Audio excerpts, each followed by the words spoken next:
चलिए, good morning. क्या पढ़ रहे थे हम? एमपी की ट्राइब्स पढ़ रहे थे ना। चलिए आगे देख लिए। काफी कुछ मैंने उनकी बैकग्राउंड या हिस्ट्री है उनसे रिलेटेड कुछ शब्द आप लोग को बता दिया था कि कहाँ से उत्पत्ति हुई थी, क्या बोला जाता है ना। ये सब हमने डिस्कस कर लिया था। तो हमारी एक अगला टॉपिक जो बचा था, क्या उनका सेंसस देखना था, उनकी जनगणना देखना था कि कितने प्रतिशत वो पाए जाते हैं, उनकी जनसंख्या मध्य प्रदेश में कितनी है। तो वो लिख लीजिए, फिर उसके बाद हम लोग एक एक ट्राइब को शुरू करेंगे। अच्छा, मैंने ये बता दिया था ना, उत्तर साइड में कौन सी ट्राइब्स पाई जाती है मध्य प्रदेश की, वेस्ट साइड में कौन सी, ईस्ट साइड में कौन सी, साउथ साइड में कौन सी, बता दिया था। चलिए लिखिए।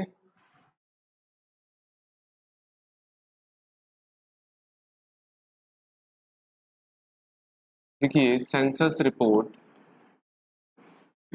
2011।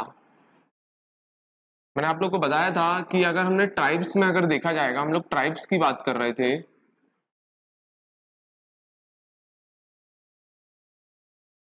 देखिए, अगर हम भारत की बात करते हैं, भारत में या इंडिया की अगर हम बात करते हैं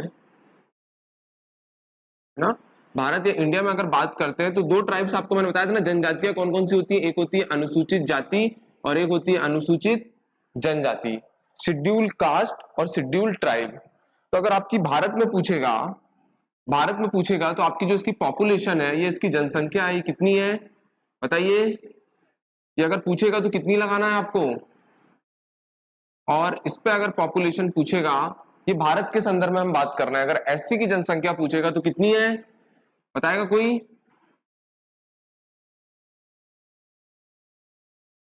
ये कितनी है? 10 करोड़, 10 करोड़ है, ठीक है। और ये कितनी है? 20 करोड़। 10 करोड़ भारत में एससी है और एसटी कितनी है? 20 करोड़ है। कितने हैं? 20 करोड़ है। और अगर प्रतिशत या परसेंटेज में अगर पूछे, प्रतिशत या परसेंटेज में पूछे, तो आपको बताना है कि एससी कितनी है भारत में। बताइए, कोई बताएगा कितने प्रतिशत है?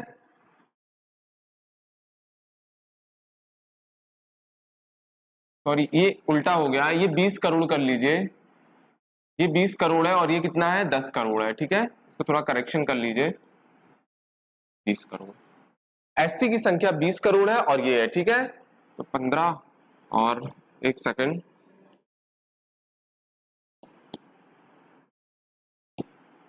ठीक है।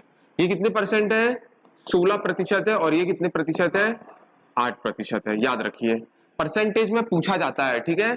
इसको थोड़ा सा याद रखिए, प्रतिशत में देखा जाता है, यहां से क्वेश्चन बनता है, प्रतिशत में पूछा भी जाता है कि कितने प्रतिशत हैं, तो आपको याद रखना है। तो थोड़ा सा ये भी याद रख लीजिए कि भारत की अगर हम बात कर रहे हैं तो भारत में सबसे ज्यादा हमें क्या देखने मिलती है? एससी ट्राइब देखने मिलती है, शेड्यूल कास्ट देखने मिलती है। और अगर इनकी जनसंख्या पूछे तो इनकी पॉपुलेशन पूछे तो कितनी है? 20 करोड़। और प्रतिशत में पूछे तो कितनी है? 16%। याद रखना। और अगर हम एसटी की बात करें भारत में, तो इनकी जनसंख्या है कितनी? 10 करोड़, उसकी आधी है। भारत में बात कर रहे हैं हमने इंडिया में, और उस पर अगर प्रतिशत में देखें तो कितना है? 8% है। क्लियर? चलिए, अब इसके बाद मैंने आप लोग को बताया था कि सबसे ज्यादा एससी कहां पे पाए जाते हैं, किस राज्य में बताइए। एससी की सबसे ज्यादा किस, कौन से स्टेट में पाई जाती है बताइए। तो यूपी, बताया था ना। सबसे ज्यादा एससी कहां मिलते हैं भारत में? कहां मिलते हैं? यूपी में मिलते हैं। और प्रतिशत के हिसाब से भी बताया था कि प्रतिशत के हिसाब से अगर पूछेगा, सबसे ज्यादा एससी अगर पूछेगा तो कहां बोलोगे आप? यूपी में। और प्रतिशत के हिसाब से भी पूछेगा सबसे ज्यादा कहां मिलते हैं तो क्या बोलोगे आप?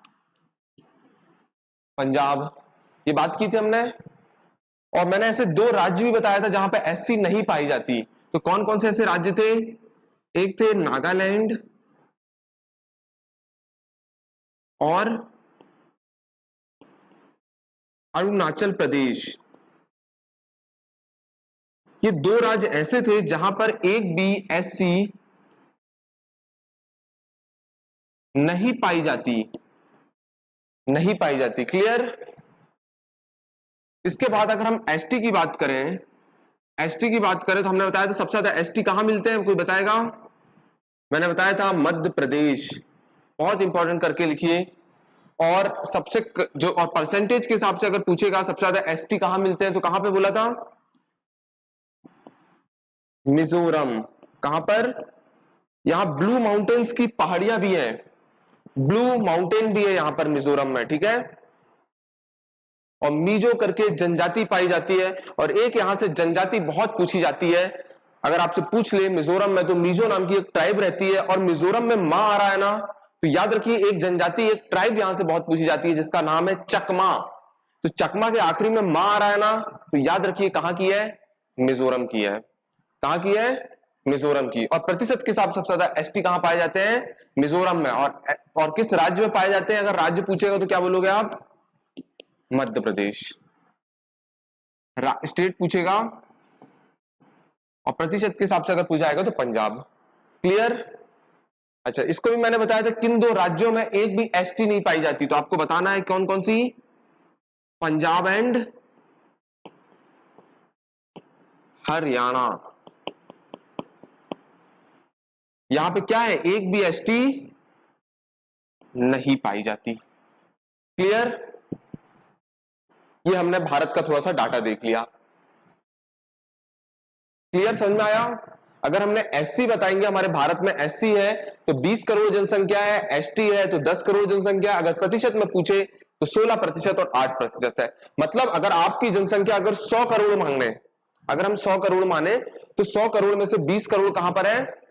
कहां पर है? एससी की जनसंख्या है भारत की। एक अनुमान लगाया, एक लगभग लगाया, अनुमान लगाया है। और प्रतिशत में अगर देखा जाए तो 16%, और ये कितनी है? 8%। ये सब भारत का बताया मैंने आपको, अभी हम एमपी में नहीं आए हैं, एक बार रिवाइज करा दिया। क्लियर? अब इसी के साथ मुझे बताइए कि भारत की अगर सबसे बड़ी ट्राइब पूछेगा, भारत की सबसे बड़ी जनजाति पूछेगा, तो क्या बोलोगे आप? कौन सी जनजाति? हम भारत की बात कर रहे हैं, भारत की सबसे बड़ी ट्राइब अगर पूछेगा तो कौन सी है? गौड़। ठीक है। हमारे मध्य प्रदेश की दूसरी सबसे बड़ी है, सबसे बड़ी जनजाति। भारत की बात कर रहे हैं, इंडिया की लार्जेस्ट ट्राइब कौन सी है? तो क्या बोलोगे आप लोग? गोंड। समझ में आ रहा है? और अगर मध्य प्रदेश की पूछेगा तो गोंड कौन से नंबर की है? तो क्या बोलोगे? दूसरे नंबर की सबसे बड़ी जनजाति है। समझ में आ रहा है? तीसरा कंफ्यूजन देखिए, याद रखिए, तीसरा पूछेगा जनसंख्या के आधार पर, जनसंख्या के आधार पर देश की सबसे बड़ी जनजाति कौन सी है? जनसंख्या, on the basis of population, जनसंख्या के आधार पर देश की सबसे बड़ी जनजाति कौन सी है? तो क्या बोलोगे? भील। और वो मध्य प्रदेश की सबसे बड़ी जनजाति है। समझ में आ रहा है मेरी बात? गोंड आएगा तो अगर पूछेगा भारत में सबसे बड़ी जनजाति, तो क्या बोलोगे? गोंड। जनसंख्या के आधार पर भारत की सबसे बड़ी जनजाति भील, मध्य प्रदेश की सबसे बड़ी जनजाति भील, और दूसरे नंबर की सबसे बड़ी जनजाति गोंड। और मध्य प्रदेश में किस जनजाति का सबसे ज्यादा जनजातीय समूह है, ग्रुप है? तो क्या बोलोगे? गोंड। आ रहा है? समझ में आया? सबको क्लियर है? चलिए देखिए, तो यहां पे लिख लीजिए लार्जेस्ट ट्राइब ऑफ एमपी, लिखिए लार्जेस्ट ट्राइब ऑफ इंडिया लिख लीजिए पहले, सबसे बड़ी जनजाति, लार्जेस्ट ट्राइब्स ऑफ इंडिया, मतलब भारत की सबसे बड़ी जनजाति। पहला क्वेश्चन, ये कंफ्यूजन क्वेश्चन है ना, भारत की, यहां पे लिख लीजिए भारत की सबसे बड़ी जनजाति, सबसे बड़ी जनजाति कौन सी है? गोंड।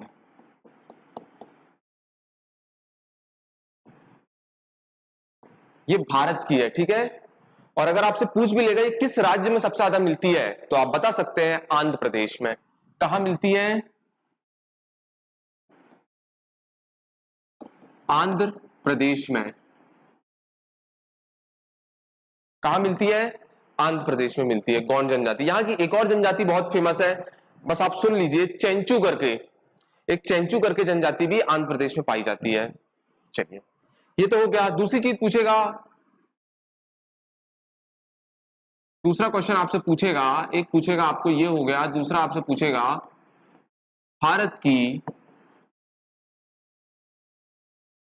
भारत की सबसे बड़ी जनजाति जनसंख्या के आधार पर, जनसंख्या, ये इंपॉर्टेंट है, जनसंख्या या on the basis of population, तो आप क्या बोलोगे? क्या बोलोगे? भील। क्या बोलोगे? ये भारत की बात कर रहे हैं भाई, अभी हमने एमपी को हाथ भी नहीं लगाया है, ये सब भारत की बात कर रहे हैं। क्लियर हो रहा है कि अगर भारत की सबसे बड़ी जनजाति तो गौंड कहां पाई जाती है? आंध्र प्रदेश। और भारत में सबसे बड़ी जनजाति जनसंख्या के आधार पर, है ना, जनसंख्या के आधार पर, जनसंख्या के आधार पर, on the basis of population अगर पूछेगा तो आप क्या बोलोगे? भील जनजाति। और आपको पता है सबसे ज्यादा भील कहां मिलती है? कहां मिलती है? मध्य प्रदेश। और सबसे ज्यादा गौंड कहां मिलते हैं? आंध्र प्रदेश। क्लियर? अब आपसे तीसरा क्वेश्चन पूछेगा, largest tribes of MP, Madhya Pradesh की सबसे बड़ी जनजाति, मध्य प्रदेश की सबसे बड़ी जनजाति, तो आप लोग क्या बोलोगे? क्या बोलोगे? Bhil.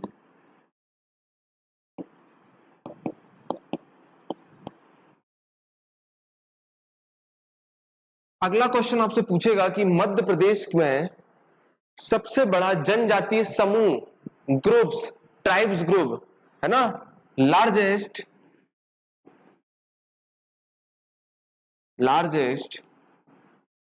Tribes group of MP, सबसे बड़ा जनजातीय समूह, जनजातीय समूह अगर पूछेगा, ग्रुप पूछेगा, तो आपको क्या बताना है? क्या बोलोगे आप? गौंड। आप लोग इनके जानते होंगे, मैं आप लोग को उसका क्लासिफिकेशन बताऊंगा। गौंड जाति को हमें पढ़ना है क्योंकि भारत की भी है और मध्य प्रदेश की भी बहुत महत्वपूर्ण जनजातियों में से एक है। अगरिया होती है जो लोहे का काम करती है, प्रधान, एक प्रधान जो पुजारियों का काम करती है, एक होती है, एक होती है काल भूतस करके होती है, वो क्या होती है? नाच गाना करती है। ठीक है। एक सोलाइसस होती है, वो क्या करती है? बढ़ई का काम करती है। ये सब उसकी क्या है? ये व्यवसाय के आधार पर उनकी जातियां, उनकी सब कास्ट है, उनकी उपजातियां हैं। जबकि गौड़ अगर देखने जाएंगे तो 3 प्रकार के होते हैं, एक राजगौड़, एक धुर गौड़, और एक और कौन से गौड़ होते हैं? एक जो होते हैं जो बहुत ही पिछड़े होते हैं, जिन्हें मुरिया या भारिया कहते हैं, है ना। समझ में आ रहा है? अभी मैं बताऊंगा आपको। राजगौड़ मतलब जिनके पास जमीन बहुत ज्यादा होती है, भूस्वामी होते हैं। और उसके बाद मैंने एक बताया धुर गौड़ मतलब जो साधारण गौड़ होते हैं। इस प्रकार उनकी कैटेगरी बांटी गई है, बात करेंगे अपन। तो ये समझ में आया? ये कंफ्यूजन क्वेश्चन दूर हुए?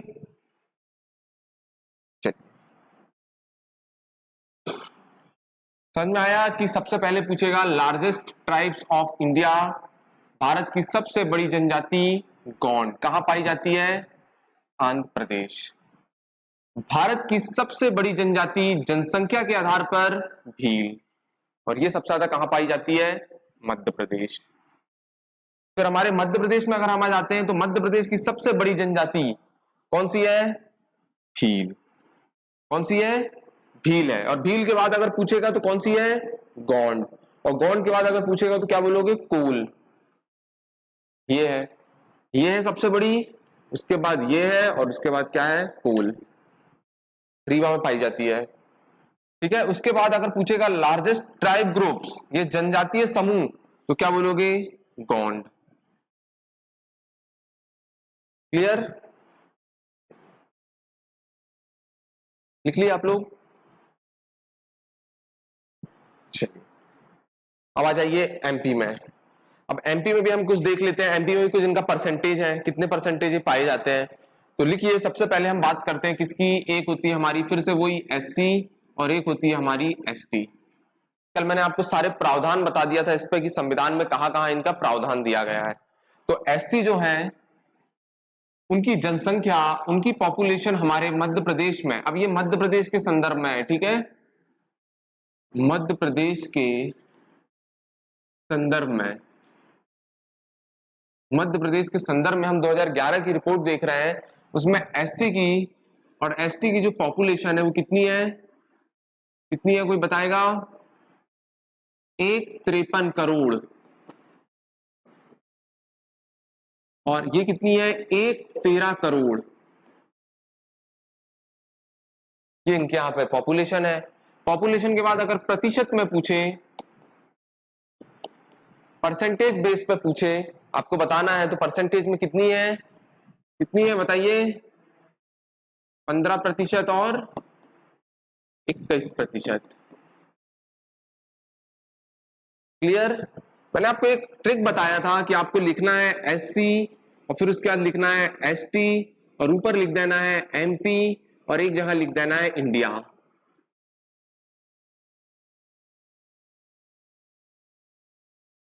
ये बॉक्स आप लोग इसको याद रख लीजिए,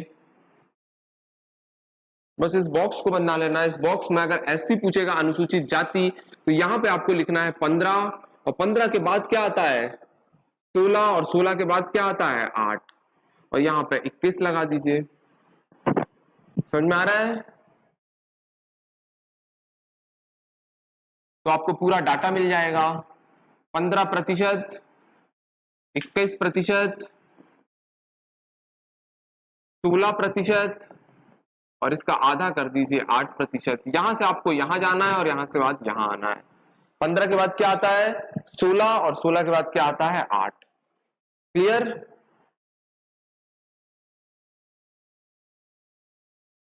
चलिए, तो हमने देख लिया हमारे यहाँ पे जो एससी होती है या एसटी होते हैं, तो हमारे मध्य प्रदेश में 1.13 मतलब 1,13,00,000 लोग एससी है, ये 2011 की रिपोर्ट कहती है, और एसटी कितने हैं 1.53।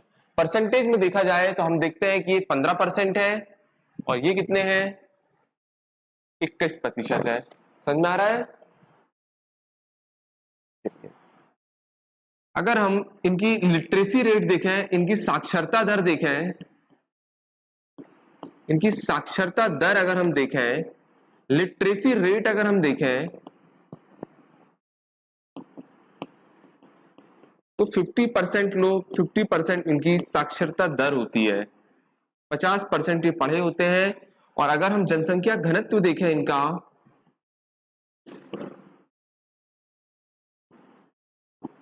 पॉपुलेशन डेंसिटी देखें तो 50 व्यक्ति प्रति वर्ग किलोमीटर में मिलते हैं। ये भी लिख लीजिए। समझ में आ रहा है?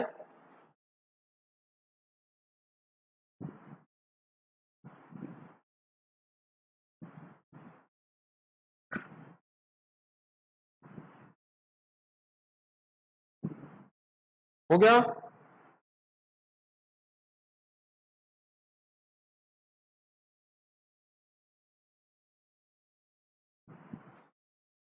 क्लियर। 1,13 करोड़ हो गया, लिख लिया आप लोग। यहाँ पे इनकी साक्षरता 50% देखी जाती है और ये 50 प्रति व्यक्ति वर्ग किलोमीटर में इनकी जनसंख्या है, पॉपुलेशन डेंसिटी देखने मिलती है। अब मैंने आप लोग को बताया था कि हमारे मध्य प्रदेश में सबसे ज्यादा एससी कहां पाए जाते हैं, बताइए जल्दी से बताइए, रिवाइज हो जाएगा। मध्य प्रदेश में सबसे ज्यादा एससी पाया जाने वाला जिला, देखिए सबसे ज्यादा मध्य प्रदेश में एससी कहां पाए जाते हैं, सबसे ज्यादा एससी कहां पाए जाते हैं मुझे बताइए मध्य प्रदेश में, बताइए सबसे ज्यादा एससी कहां पाए जाते हैं, सबसे ज्यादा जो एससी है वो कहां पाए जाते हैं बताइए। अगर पूछेगा सबसे ज्यादा एससी की आबादी है कहां मिलती है तो क्या बोलोगे इंदौर। कहां पर, इंदौर में।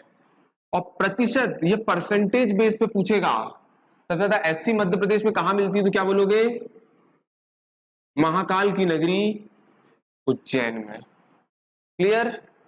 और दोनों में अगर पूछेगा सबसे कम, सबसे कम ये हमारा क्या हो गया, ये मैक्सिमम हो गया।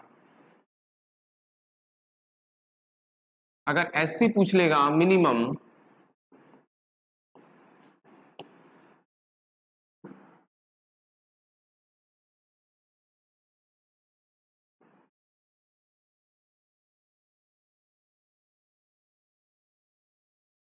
अगर मिनिमम पूछ लेगा तो आपको दोनों जगह लगाना है क्या,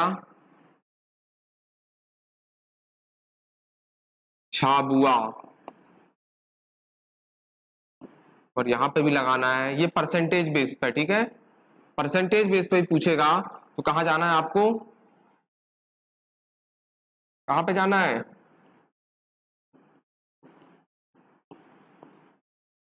क्लियर, आया समझ में। इसी प्रकार एक और होती है हमारी क्या, एसटी।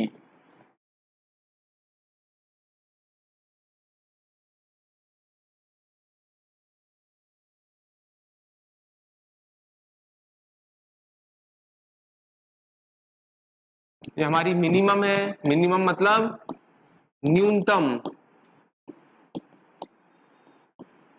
और ये क्या है हमारी,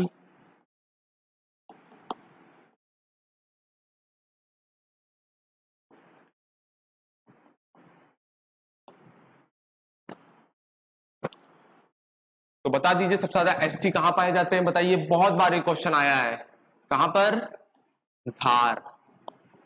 परमार वंश की राजधानी रह चुकी है धार, पवार वंश की भी राजधानी रह चुकी है धार, है ना, राजा भोज की नगरी रह चुकी है धार, ठीक है, जो परमार वंश के एक बहुत प्रतापी राजा हुए हैं। सरस्वती जी का मंदिर भी यहीं पर है, 500 दरबारी कवि वहीं रहते थे। मोहम्मद बिन तुगलक जो थे, उनका यहाँ पे महल बनवाया था, धार का किला, ठीक है, समझ में आ रहा है। माही नदी यहाँ बहती है, ठीक है। बाघ की गुफाएं कहाँ पे है, धार में है। फड़ के स्टूडियो कहाँ पर है, धार पर है, ठीक है। कभी और डिस्कस करेंगे अपन धार को। और धार में ही सबसे ज्यादा क्या पाई जाती है, एसटी। प्रतिशत के हिसाब से पूछेंगे तो कहां चले जाओगे, कहां पे चले जाओगे, अलीराजपुर 89%, यहां पे एसटी मिलेगी आपको, देखना है। और इसी जैसा अगर हम एसटी देखते हैं, सबसे कम एसटी अगर देखा जाए तो आपको मैंने बताया था कम का कोड है भिंड, क्या है, भिंड। सबसे कम वर्षा कहां होती है मध्य प्रदेश में, भिंड, कितनी, 55%, ठीक है। सबसे कम ट्राइब्स कहां पाई जाती है, भिंड में, तो भिंड में आएगी सबसे कम। और प्रतिशत के हिसाब से पूछेंगी तो कहां मिलेंगी, भिंड। गोहद का किला यहां पे है, बदन सिंह ने बनवाया था, और मान सिंह ने बनवाया था यहां पे अटेर का किला, सबकी सब कहां पर है, भिंड में है। तो ये हो गया हमारा मध्य प्रदेश का। क्लियर, समझ में आया। चलिए, तो ये हो गया हमारा कुछ जनसंख्या या जनगणना कितने प्रतिशत पाई जाती है और किस डिस्ट्रिक्ट में एसटी एससी सबसे ज्यादा पाई जाती है, ठीक है। और क्या बचा अब हमारा,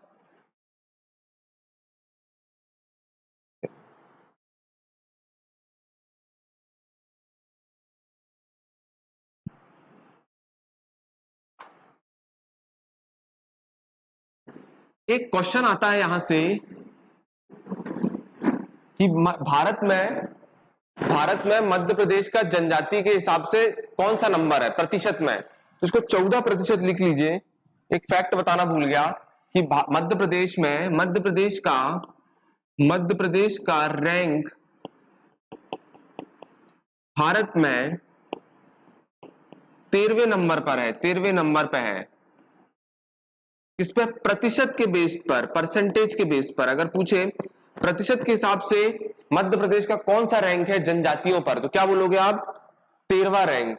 और सबसे ज्यादा ट्राइब्स कहां पाई जाती है भारत में, मध्य प्रदेश में सबसे ज्यादा जनजाति अगर देखा जाएगा तो इस पर नंबर 1 है।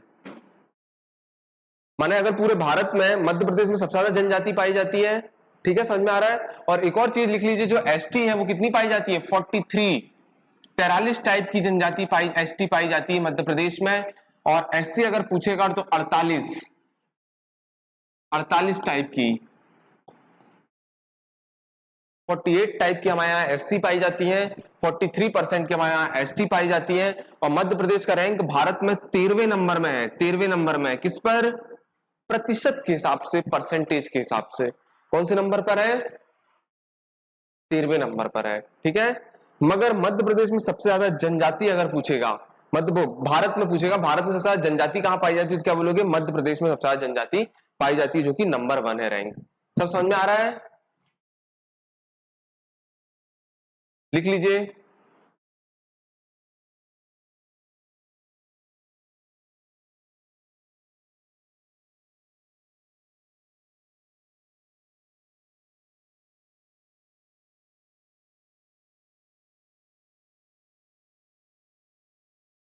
43 एसटी और 48 क्या पाई जाती है, एससी पाई जाती है। ठीक है, और सबसे ज्यादा जो जनजाति पाई जाती है वो कहां पाई जाती है, मध्य प्रदेश, उस पर नंबर 1 है, मगर परसेंटेज के बेस में कौन से नंबर का है, 13वें नंबर का है।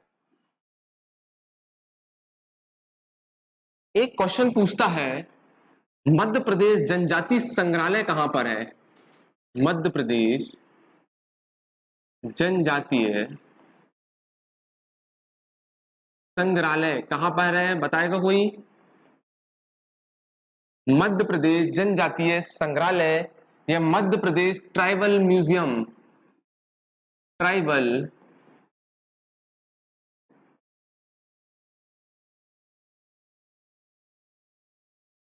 कहां पर है, झीलों का शहर कहां पर है,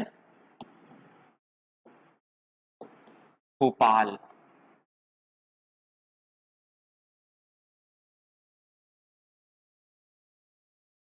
बादल भोई, बादल भोई जनजातीय संग्रहालय या म्यूजियम कह लीजिए, कहां पर है, कहां के थे बादल भोई, एक ट्राइबल व्यक्ति थे, ये कहां के हैं, तो बताएगा। कहां के थे बादल भोई जनजातीय संग्रहालय, और कहां है ये है छिंदवाड़ा। क्षेत्रफल के हिसाब से सबसे बड़ा जिला है छिंदवाड़ा, जो कि प्रस्तावित है 12वां संभाग बनने के लिए तैयार है। सिवनी, बालाघाट और छिंदवाड़ा को मिलाकर मध्य प्रदेश का 12वां संभाग के लिए प्रस्तावित है। कमलनाथ का एरिया है और यहीं से लोकसभा सीट में एकमात्र कांग्रेस आई थी, जिनके उनके लड़के हैं नकुल नाथ, वो यहां से क्या है, सांसद हैं। ठीक है, चलिए हो गया, आगे लिखिए। आदिवासी, आदिवासी शोध केंद्र कहां पर है, आदिवासी शोध केंद्र कहां पर है,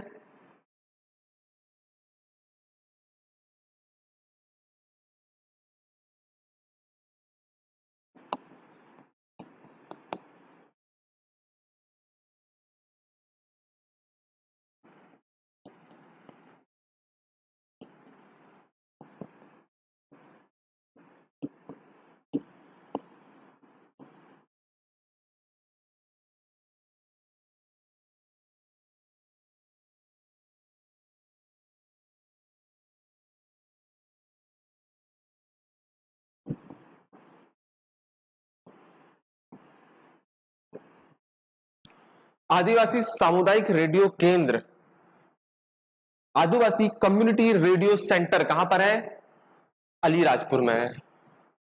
रेडियो की जो शुरुआत होती है 1955 में इंदौर से सबसे पहले इसकी शुरुआत होती है, समझ में आ रहा है। देखा जाए तो 1927 में इसकी शुरुआत होती है भारत में, 1936 में इसको ऑल इंडिया रेडियो बोला जाता है और 1955 में इसको आकाशवाणी कह दिया गया था। तो हमारे यहाँ पे कहां शुरू होती है, इंदौर से। रेडियो मिर्ची, सुनो दिल से, आप लोग ने सुना होगा, ये सिर्फ इंदौर में चलता है 94.3 रेडियो मिर्ची। शाहरुख खान की जो रेड चिलीज है, उसी का, रेड चिलीज एंटरटेनमेंट है ना उसका, उसी की ये क्या है, एक सब्सिडीज है ना, रेडियो एफएम। तो वो सिर्फ कहां पर है, इंदौर बस में। और ऐसे हमारे मध्य प्रदेश में 6 केंद्र हैं जहां पे आकाशवाणी या रेडियो सामुदायिक रेडियो केंद्र, मतलब जो रेडियो चलते हैं, जहां पे रेडियो के सेंटर ना, वो हमारे यहाँ पे 6 डिस्ट्रिक्ट है, 4 तो महानगर हो गए, है ना। चलिए अगला देखिए, इंदिरा गांधी, इंदिरा गांधी जनजातीय, जनजातीय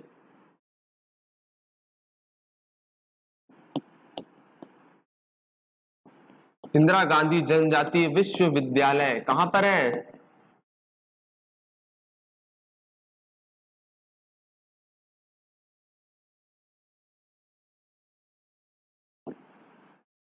इंदिरा गांधी जनजातीय विश्वविद्यालय कहां पर है, कोई बताएगा। अमरकंटक आ रहा है तो अनूपपुर डिस्ट्रिक्ट में आता है, और ज्यादा अंदर से पूछ ले तो बता दीजिए। पुष्प,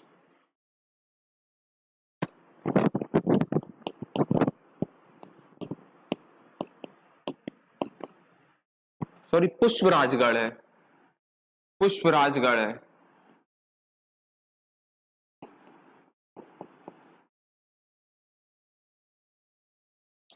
आ रहा है? इंदिरा गांधी जनजाति विश्वविद्यालय, ये भारत का प्रथम है, याद रखिए, ये भारत का प्रथम है, भारत का प्रथम जनजाति विश्वविद्यालय है, अमरकंटक में खोला गया है। अनूपपुर डिस्ट्रिक्ट या तहसील अगर पूछ लेगा तो पुष्पराजगढ़। और ये इसको केंद्रीय विश्वविद्यालय का दर्जा दे दिया गया है। क्या कर दिया गया है? ये 2008 में बना था और इसे केंद्रीय यूनिवर्सिटी, सेंट्रल यूनिवर्सिटी का दर्जा दे दिया गया है। केंद्रीय विश्वविद्यालय का, केंद्रीय विश्वविद्यालय का दर्जा, यह स्टेटस दे दिया गया है। और क्वेश्चन आ चुका है कि मध्य प्रदेश में कितनी ऐसी यूनिवर्सिटी है जिन्हें केंद्रीय विश्वविद्यालय का दर्जा दे चुका है? बताइए कितनी है, कितनी है बताएगा कोई? कितनी है? ऐसी कितने यूनिवर्सिटी है जिनको केंद्रीय विश्वविद्यालय का दर्जा दिया गया है? हाँ, कौन कौन सी? हरसिंह गौड़ यूनिवर्सिटी पहले थी, एक है ना, ये बनी थी 1946 में।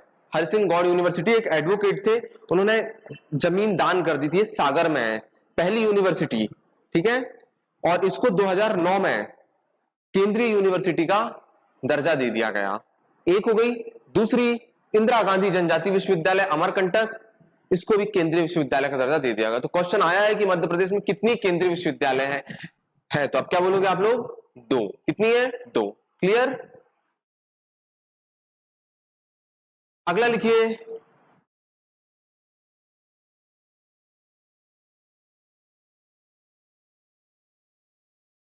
आदिवासी मेडिकल कॉलेज कहां पर है? इसका नया नाम चेंज कर दिया गया है, आदिवासी मेडिकल कॉलेज। कहां पर है ये? आदिवासी मेडिकल कॉलेज कहां पर है? खंडवा। कहां पर है? खंडवा। और इसका नया नाम कर दिया गया है क्योंकि यहां से एक व्यक्ति की डेथ हो गई थी जिसका नाम था, वो चौहान जी थे ना, कौन से चौहान थे जो हमारे अध्यक्ष रह चुके हैं?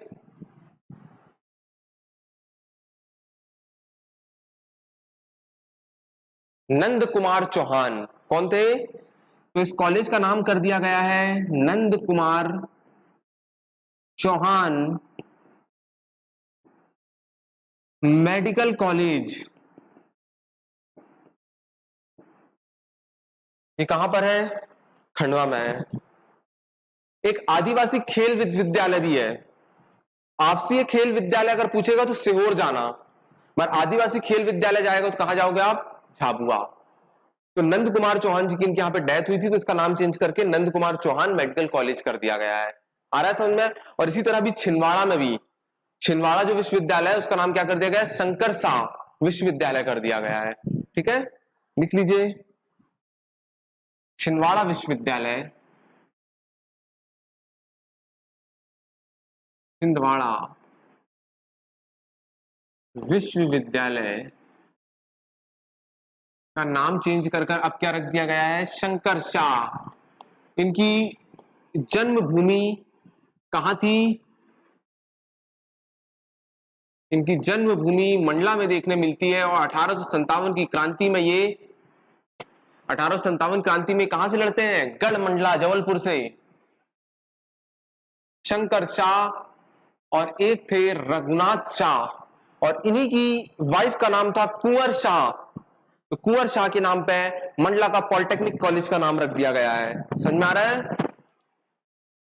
शंकर शाह विश्वविद्यालय कर दिया गया है। आदिवासी खेल विश्वविद्यालय लिख लीजिए, आदिवासी, आदिवासी खेल विद्यालय झाबुआ। कहां पर है?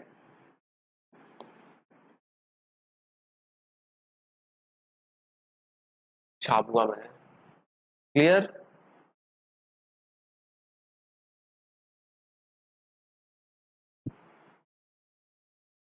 शंकरनाथ शाह भी कर सकते हो आप, या शंकर शाह भी रख सकते हैं, ठीक है। और बहुत से नाम ट्राइबल के नाम पे चेंज हुए हैं। सबसे इंपॉर्टेंट तो है हमारा स्टेशन जो भोपाल का है, हबीबगंज स्टेशन, उसका नाम रख के रानी कमलावती रख दिया गया है। टांटिया भील के नाम पे पाताल पानी में जो स्टेशन है वहां पे रख दिया गया है, क्योंकि उनकी समाधि स्थल भी कहां पे है, वहीं पे है। जिन्हें रॉबिन हुड कहा जाता था, भारत का रॉबिन हुड टांटिया भील को कहा जाता था, जबकि भीमा नायक को क्या कहा जाता था, निमाड़ का रॉबिन हुड। दोनों में कंफ्यूज मत हुई। वो सैदवा बड़वानी से आते थे भीमा नायक, जिनको अंडमान एंड निकोबार में फांसी दी गई थी, समझ में आ रहा है। और जो टांटिया भील थे उनको तो यहीं पे फांसी दी गई थी 4 दिसंबर को, इसलिए उनके नाम पर मध्य प्रदेश बलिदान दिवस मना रहा है, ठीक है। टांटिया उनका नाम था, किसका, टांटिया भील का। और उनके नाम पे इंदौर में जो भंवर कुआं आपने सुना होगा, उस नाम का चेंज कर दिया गया है, उनके नाम पर रख दिया गया अब टांटिया भील चौराहा, क्लियर। और पताल पानी स्टेशन का नाम भी उनके नाम पर ही चेंज किया गया है। और जनजाति गौरव दिवस भी बनाया है मध्य प्रदेश 15 नवंबर को। राशन आपके द्वार योजना भी उसी दिन चालू किया गया है, ठीक है, कब, 15 नवंबर 2021 को। और अंतिम गौड़ शासिका थी रानी कमलावती, जिसके नाम पर हबीबगंज स्टेशन का नाम रखा गया, जो कि पहला हाईटेक रेलवे स्टेशन है, क्लियर। बंसल ग्रुप बना रहा था, ठीक है। चलिए, तो सारी चीज क्लियर हो गई। चलिए, अब इसके बाद हमें देखना है, सबसे पहले ट्राइब शुरू करना है। ट्राइब में अगर हम सबसे पहले शुरू करते हैं तो हम सबसे पहले देखते हैं गौंड की बात करते हैं कि इनकी उत्पत्ति कैसे हुई, इनका वर्गीकरण क्या है, इसके बाद इनकी धार्मिक विशेषता क्या है, इनकी सांस्कृतिक विशेषता क्या है, इनकी सामाजिक विशेषता क्या है, और इनके में विशेष क्या है, ये कौन से त्योहार मनाते हैं। जो मैंने आपको बताया था कि एक हमें अगर एक ट्राइब्स को अगर हमें सिंबॉलिक करना है या अगर चिन्हित करना है कि क्या क्या है, तो मैंने आपको बताया था उनके फेस्टिवल दूसरे होंगे, उनके खाद्य पदार्थ दूसरे होंगे, उनका रहन सहन, उनकी सोसाइटी अलग होगी।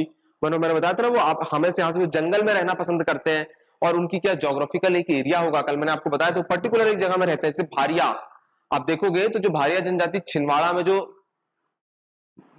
छिंदवाड़ा में पाई जाती है ना, तामूर तहसील में, तो पर्टिकुलर एरिया में ही वो निवास करते हैं, है ना। और कौन सी विशेष पिछड़ा जनजाति होती है, ये क्वेश्चन आया है कि मध्य प्रदेश में कौन कौन सी जो other backward class, other backward माने अदर बैकवर्ड ट्राइब्स मतलब क्या हुआ, विशेष पिछड़ा जनजाति, माने जनजातियों में भी और ज्यादा पिछड़ी है। ऐसी ट्राइब देखिए, जनजाति जो थोड़े पिछड़े हुए लोग हैं, उनको सरकार चाह रही है कि आप भी क्या आ जाओ, अदर कास्ट के लेवल में आ जाओ, उनको लाने की कोशिश कर रही है। मगर उनमें भी और जो पिछड़ी जनजाति है, उनमें आती है बैगा, भारिया, और कौन सी आती है, शहरिया। ये और भी, इसलिए इनको सब कुछ उन्होंने फ्री किया है कि आप आइए, और उसके लिए माने इसलिए इनके लिए इतनी फीस कम रखी जाती है एग्जामों में कि आप लोग फॉर्म भरिए। तो जो क्या होता है, जनजातियों में भी अति पिछड़ी जनजाति होती है। तो ऐसी कितनी ट्राइब आती है मध्य प्रदेश में, 3, लिख लीजिए।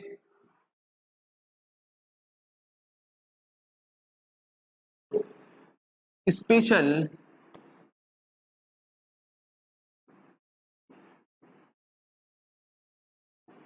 Special backward tribes of MP,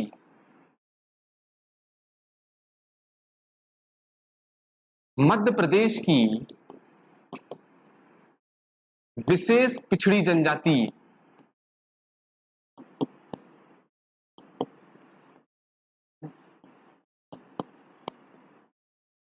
कौन कौन सी आती है, तो एक ट्रिक लिख लीजिए, कोड लिख लीजिए, उसका कोड है भावेश। भावेश में आपको भा से मिलेगी भारिया, जिन्हें जंगलियों का जंगली भी कहा जाता है, और ये कहां पाई जाती है, छिंदवाड़ा में। बा से है बैगा, और बैगा आ रहा है बा, तो बा से याद रखिए कहां मिलती है, बालाघाट मंडला में। कहां मिलती है, बालाघाट मंडला में, बैगा ट्राइब्स।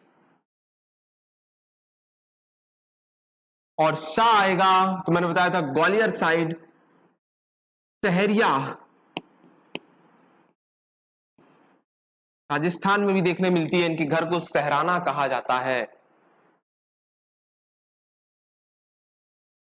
ये कर्ण देव को मानती है, ये अपने आप को कर्ण के वंशज कहती है, जैसे भील जनजाति अपने आप को महाराणा प्रताप के वंशज कहती है।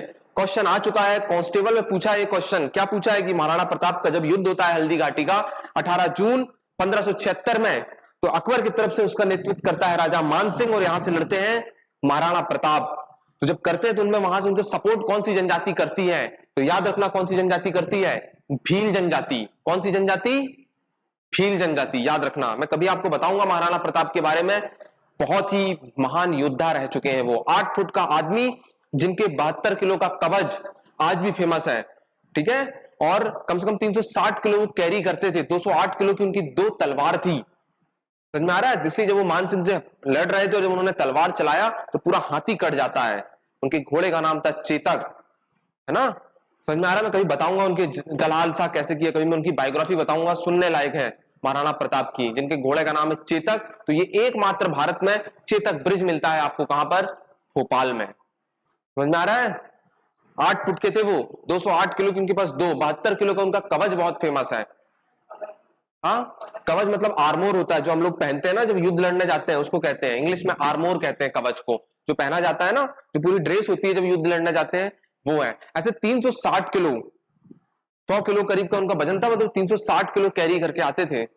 208 किलो की उनकी, 72 किलो का उनका कवच था, उठा नहीं पाते लोग। और 208 किलो की उनकी क्या थी, तलवार 2।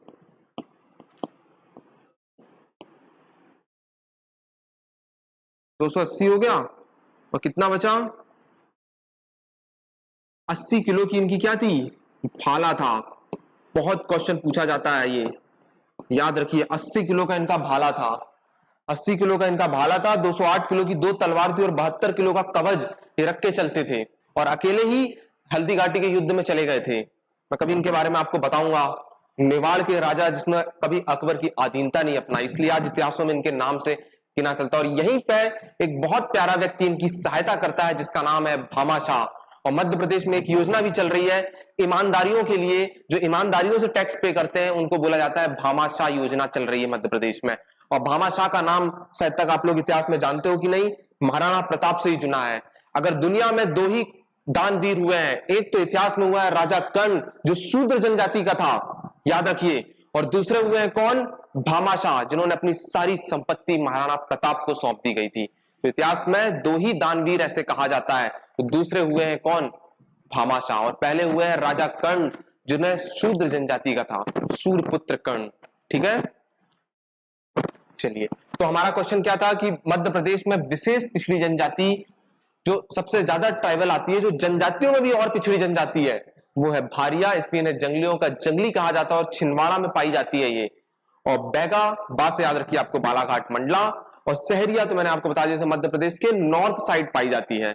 कभी अगर क्षेत्र पूछ ले तो आप बता दीजिए उसके नॉर्थ साइड, मतलब ग्वालियर, भिंड, मुरैना में पाई जाती है। सा आ रहा है तो सा से सहराना इनका घर होता है, सा आ रहा है तो उसी साइड चले जाइए, राजस्थान में भी ये पाई जाती है। मतलब ऊपर वाला जो बेल्ट है पूरा का पूरा सहरिया। अगर सा आती है तो सबसे ज्यादा क्या बोलेगा, कुपोषण इनमें देखने मिलता है। सा आ रहा है सबसे ज्यादा सरसों की खेती कौन करते हैं, सहरिया जनजाति करती है, और सरसों की हांडी भी इसी क्षेत्र पे कहा जाता है। समझ में आ रहा है?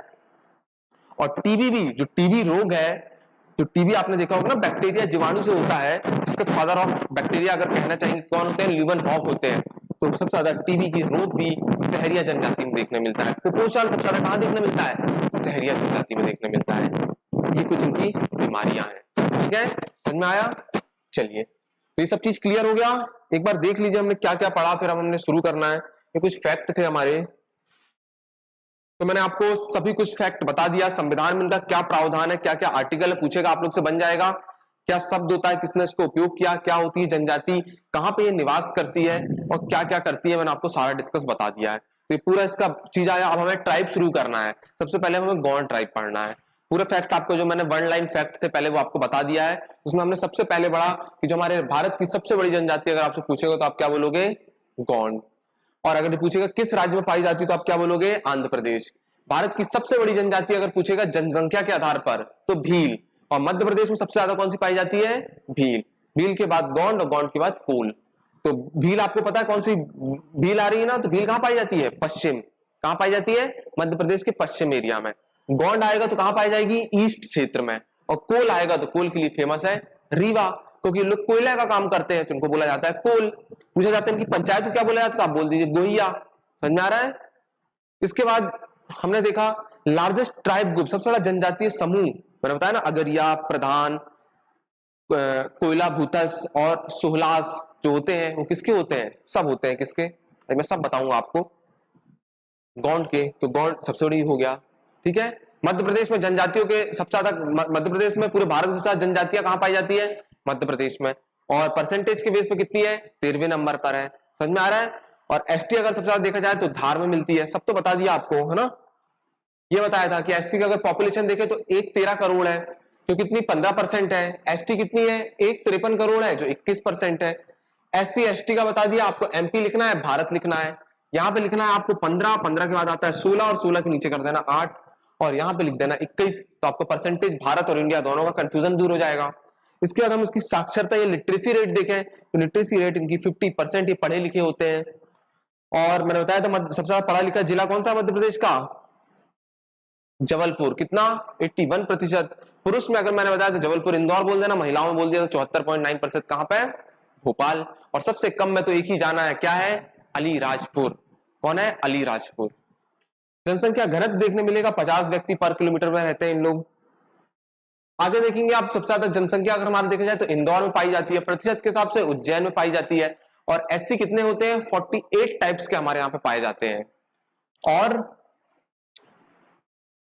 मिनिमम में देखा जाएगा एससी तो झाबुआ में, प्रतिशत के हिसाब से झाबुआ में। और अगर एसटी की बात करेंगे तो 43 एसटी पाई जाती है हमारे मध्य प्रदेश में, जिसपे धार, अलीराजपुर और मित्तम दिखेगा तो भिंड, भिंड लगाना है आपको। इसके बाद हमने देखा एक जनजातीय संग्रहालय देखने मिलेगा भोपाल में। ठीक है, तो जनजातीय महोत्सव भी कहां मनाया जाएगा? भोपाल में। समझ में आ रहा है? जनजातीय महोत्सव कह रहा हूं, वो भी कहां मनाया जाएगा? भोपाल में।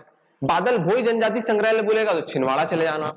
आदिवासी शोध केंद्र अगर पूछेगा तो कहां आ जाएगा? झाबुआ। आदिवासी सामुदायिक रेडियो केंद्र अगर आपसे पूछेगा तो अलीराजपुर चले जाना। इंदिरा गांधी जनजातीय विश्वविद्यालय से केंद्रीय विश्वविद्यालय का दर्जा दे दिया गया है, कहां पर है? अमरकंटक चले जाना। और इसके बाद अगर आदिवासी मेडिकल कॉलेज अगर पूछे तो खंडवा चले जाना, जिसका नाम चेंज कर दिया नंद कुमार चौहान।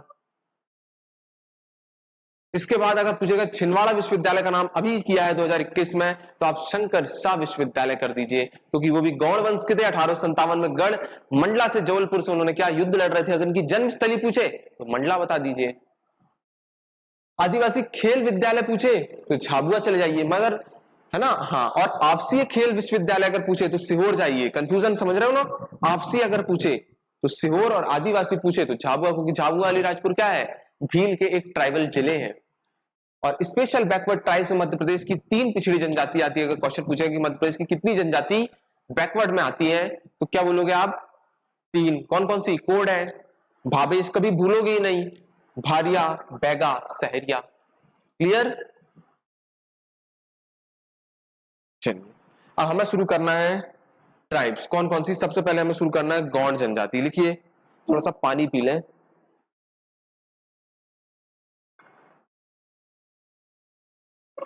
तो आया आप लोग को समझ में ये?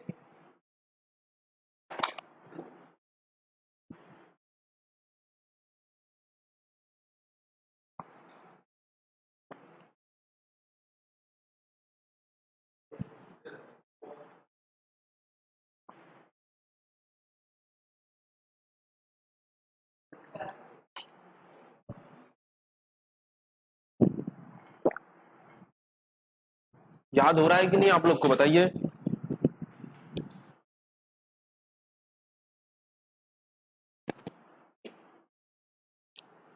याद हो रहा है कि नहीं?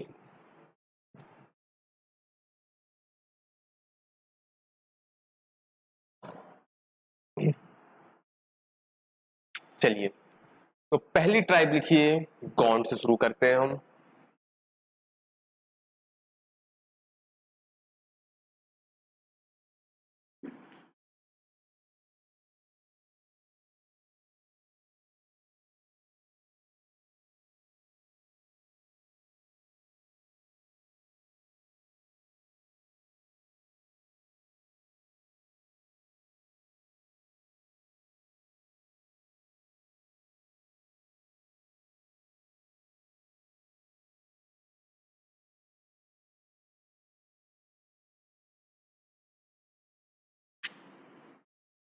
देखिए, इनकी उत्पत्ति, इनका ओरिजिन, इनकी उत्पत्ति या इनका ओरिजिन सबसे पहले कहां से हुआ है,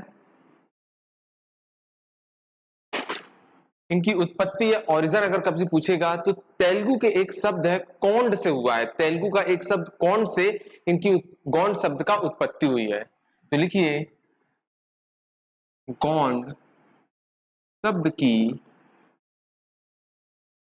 उत्पत्ति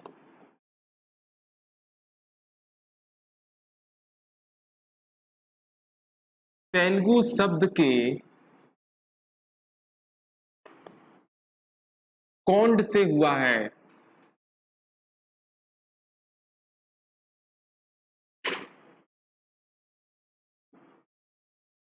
जिसका अर्थ होता है क्या, पर्वत, पर्वतवासी।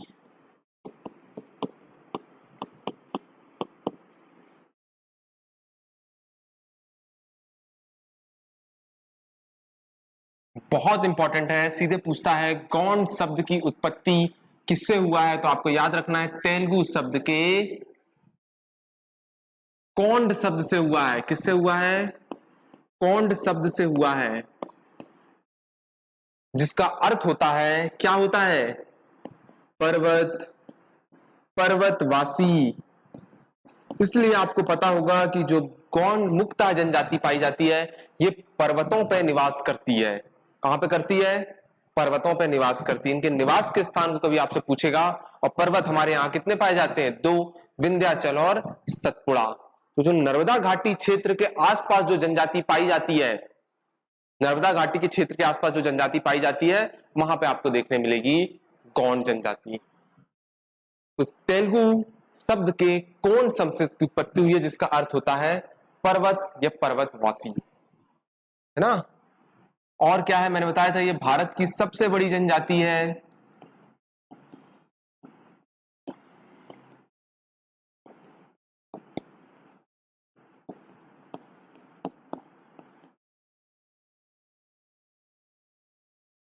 मध्य प्रदेश की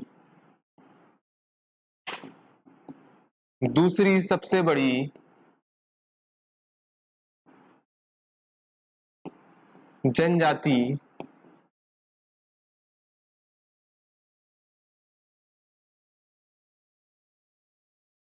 मध्य प्रदेश की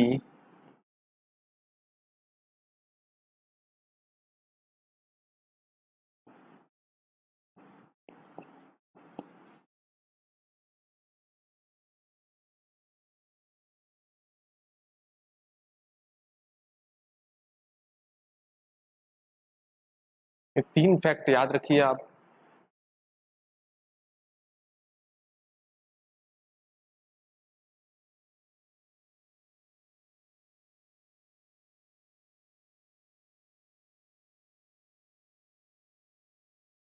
लिख लीजिए।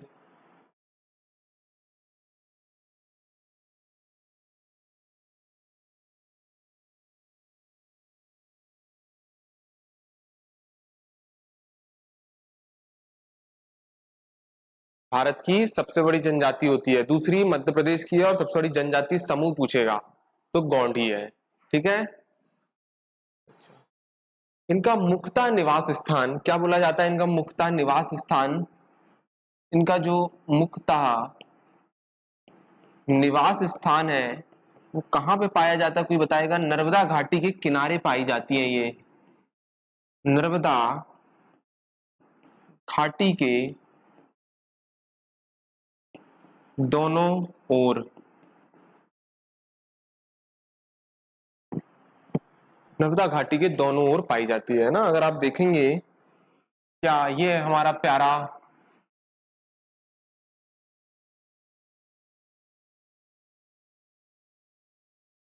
मध्य प्रदेश, तो आपको पता होगा ऊपर एक पर्वत श्रृंखला जाती है।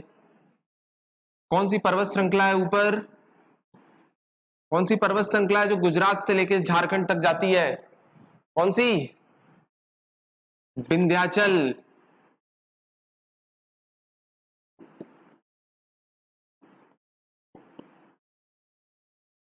ठीक है, फिर यहां से भांडेर कैमूर में टूट जाती है, और इसके नीचे एक और पर्वत श्रृंखला जाती है जिसका नाम है, क्या नाम है? हाँ,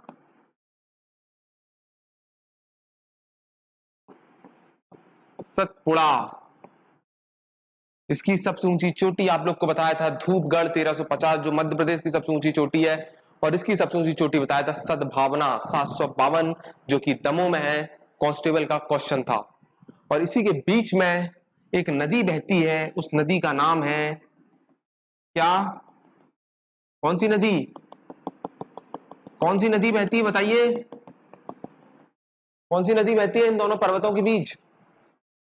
नर्मदा। तो इसी की नर्मदा, और नर्मदा कहां पे बहती है? रिफ्ट वैली में नर्मदा। तो यहीं पे आपको देखने मिलेगी नर्मदा घाटी। तो यहां पर है उनका निवास स्थान। इनका निवास स्थान यहां पर देखने मिलता है जहां पर गौंड जनजाति रहती है। क्लियर?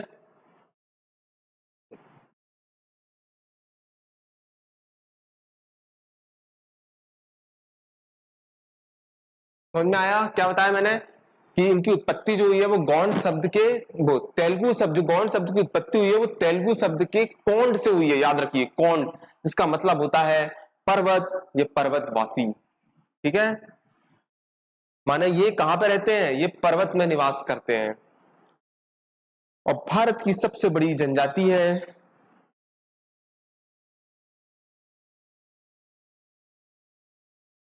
मध्य प्रदेश की दूसरी सबसे बड़ी जनजाति है। मध्य प्रदेश का सबसे बड़ा जनजाति समूह है और इनका निवास स्थान नर्मदा घाटी के दोनों ओर मिलता है। क्लियर? चलिए आगे लिखिए अब।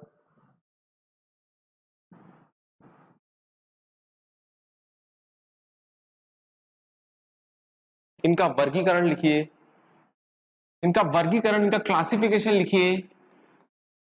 इनका जो वर्गीकरण किया गया है, इनको जो क्लासिफिकेशन किया गया है इनकी सब कास्ट को,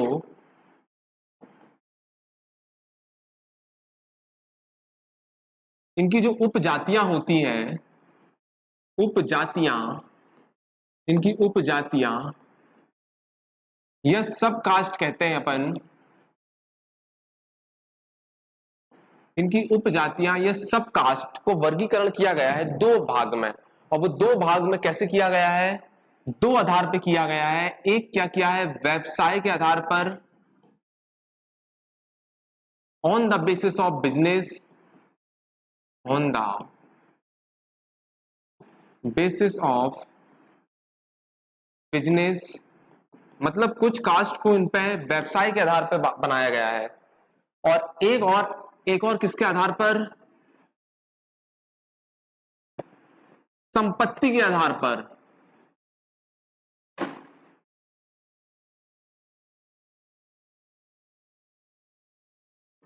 संपत्ति है ना, प्रॉपर्टी के बेस पर। ठीक है, एक तो व्यवसाय के आधार पर किया गया है।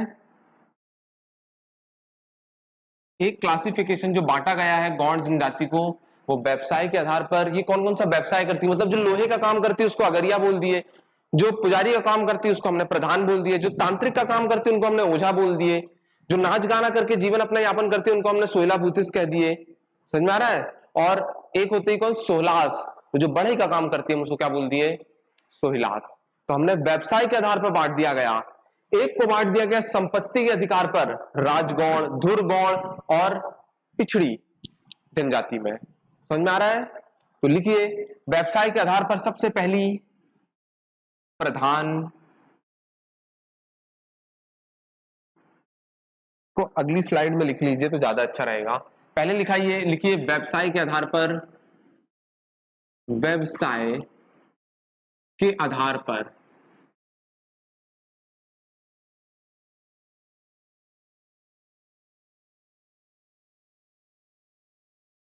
पहला लिखिए प्रधान। प्रधान मतलब क्या होता है? अभी धर्मेंद्र प्रधान इस देश के क्या है? अभी शिक्षा मंत्री हैं, स्किल मिनिस्टर हैं, मध्य प्रदेश से हैं प्रधान। ठीक है,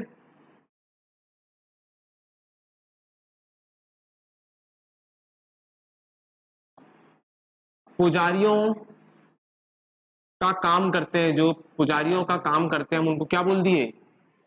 क्या बोल दिए? प्रधान। दूसरा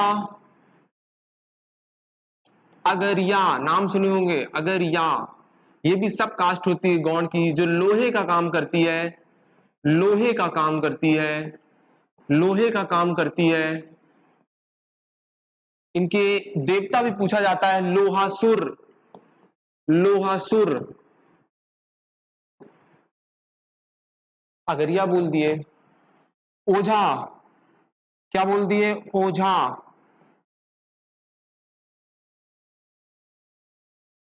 तांत्रिक, ब्लैक मैजिक, तांत्रिक का काम करते हैं, उन्हें हम ओझा बोल दिए। और मैंने आपको बताया था कि ब्लैक मैजिक, ब्लैक मैजिक का वर्णन मिलता है तंत्र मंत्र का किस पे? अथर्ववेद में। अथर्ववेद जो सबसे नया वेद कहलाता है, अथर्व ऋषि और अगस्त्यस ने मिलकर इस वेद की स्थापना की थी। भारत में 4 सबसे प्रामाणिक वेद हैं, ऋग्वेद, सामवेद, यजुर्वेद और अथर्ववेद। समझ में आ रहा है? तो कभी पूछ लेगा कि ब्लैक मैजिक का सबसे पहला वर्णन कहां पे मिलता है, तो आप क्या बोलोगे? कहां बोलोगे? अथर्ववेद में। इसके बाद आपने लिखिए सुलास। ये क्या करते हैं? सुलास बढ़ई का काम करते हैं, बढ़ई का काम करते हैं, मतलब कारपेंटर होते हैं, कारपेंटर होते हैं। और एक होता है कोयला भूतस। कोयला भूतस मतलब भूत लोग क्या करते हैं? नाचते हैं। क्या करते हैं ना भूत लोग? भूत लोग डांस करते हैं कि नहीं? तो याद रख लिए, कोयला भूतस मतलब नाच गाना करते हैं। ये क्या करते हैं? नाच गाना करके अपनी जीवन यापन चलाते हैं। तो जो नाच गाना करते हैं उनको हम क्या कहते हैं? कोयला भूतस। समझ में आ रहा? तो याद रखिए प्रधान, प्रधान मतलब जो प्रधान, प्रधान मतलब क्या हुआ? जो पुजारियों का काम करते हैं, जो पूजा पाठ करते हैं, उनको हम इनकी व्यवसाय के आधार पर पुजारियों कह दिए। जो लोहे का काम करती है अगरिया, सबसे पहले लोहे की खोज अगरिया कास्ट ने ही करी थी। समझ में आ रहा है? कि जब जमशेदजी टाटा, जो बेला डीला आपने नाम सुना होगा छत्तीसगढ़ में, जो लोहे के लिए बहुत प्रसिद्ध है, वहीं से कभी इसकी शुरुआत होती है। फिर ये झारखंड में, और मेरे ख्याल से लोहे का सबसे बड़ा उत्पादक राज्य है उड़ीसा। सबसे ज्यादा लोहा कहां पे होता है? उड़ीसा पे, याद रखिए, है ना। और पूरे विश्व में सबसे ज्यादा लोहा किसके पास होगा? चाइना के पास। ठीक है। तो अगरिया लोहे का काम करती है, तो हमने इसको बोल दिया अगरिया। और इसके देवता जो होते हैं वो कौन से होते हैं? लोहासुर को मानते हैं। एक और होती है ओझा। कौन सी होती है? ओझा।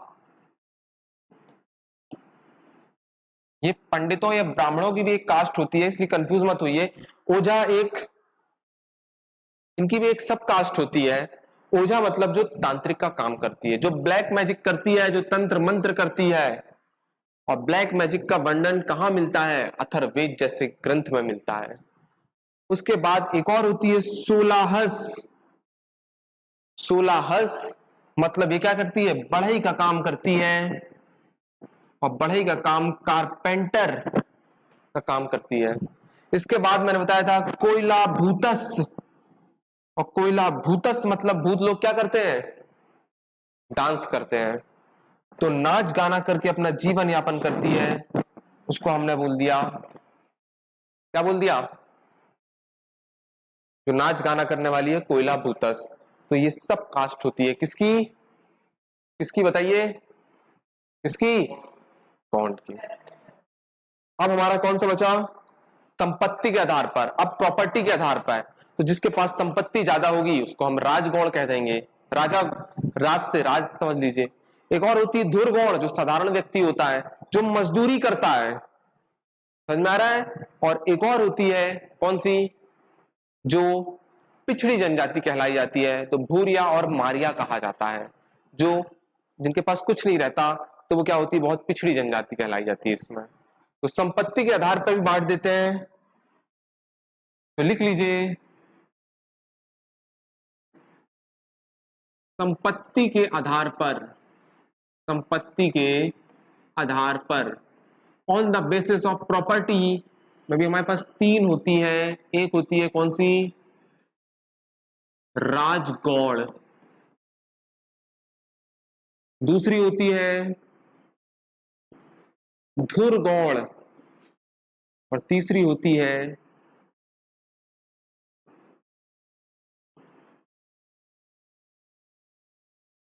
अति पिछड़ी जनजाति।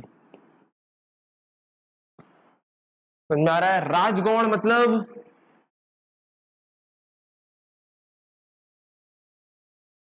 जमींदार, जिनके पास जमीन होती है, जमींदार कह सकते हैं हम इसको, या लैंड होल्डिंग कह सकते हैं। समझ रहे हो, जिनके पास बहुत जमीन होती है। एक होते हैं हमारे धुरगौड़, धुरगौड़ मतलब मजदूर वर्ग, मजदूर वर्ग कह लो आप इसको, या साधारण कह सकते हो, साधारण गौड़ को कहा जाता है, सिंपल। अति पिछड़ी जनजाति में आती है, जो इसकी अति पिछड़ी होती है उन्हें हम क्या कहते हैं, भूरिया और मारिया, भूरिया और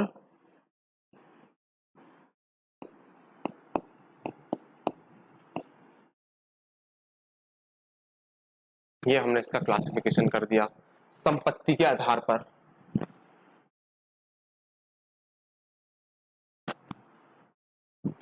क्लियर?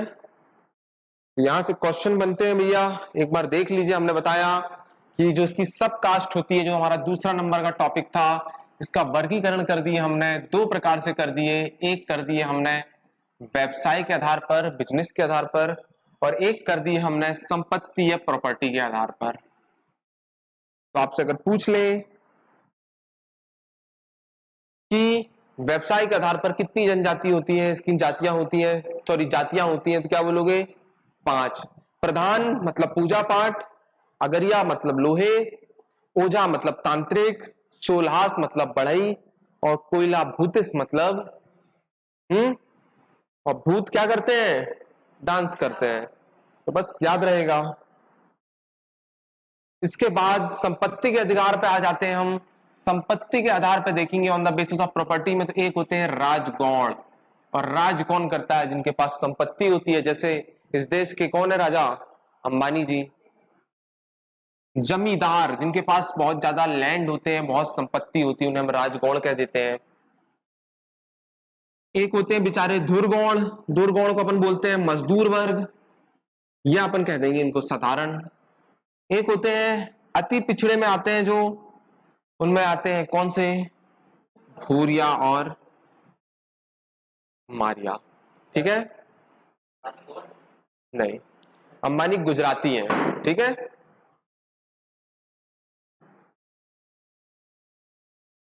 जितने भी रिचेस्ट पर्सन मिलेंगे अगर आपको भारत में, तो वो ज्यादातर कहां से मिलेंगे, गुजरात से। अडानी जी भी वहीं के, मतलब उन्हीं लोग हैं। गुजरात में एक ट्रेंड टाइप का चलता है बिजनेस के ऊपर, है ना।